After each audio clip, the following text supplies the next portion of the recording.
তারাবি নামাজ এটা গুরুত্বপূর্ণ একটি সুন্নত আমল।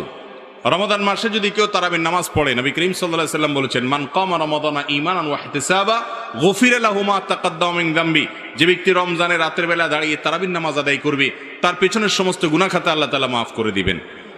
অতএব তারাবি নামাজ পড়তে চেষ্টা করা উচিত।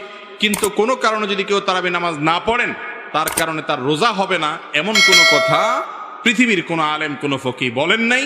অতএব যদি কেউ তারাবি পড়তে নাও পারেন, রোজা তাকে অবশ্যই রাখতে হবে। তারাবি মিস হলে গুনাহ হবে না, বড় গুনাহ কবিরা গুনাহ হবে না, কিন্তু রমজানের রোজা মিস হলে কবিরা গুনাহ হবে। অতএব তারাবি নামাজ এটা আমাদের আদায় করা উচিত। এটা যদি ছুটে যায় কোনো কারণে, হঠাৎ কোনো একদিন একা একা পড়ে নেব। আর যদি অসুস্থতার কারণে শরীর খারাপ লাগে, পড়লামই না, একদিন বাদ দিলাম হঠাৎ করে, তাহলে ইনশাআল্লাহ বড় কোনো গুনাহ হবে না। বা কিন্তু অলসতা করে যদি আমি বাদ দেই, তাহলে সেটা অবশ্যই ক্ষতির কারণ।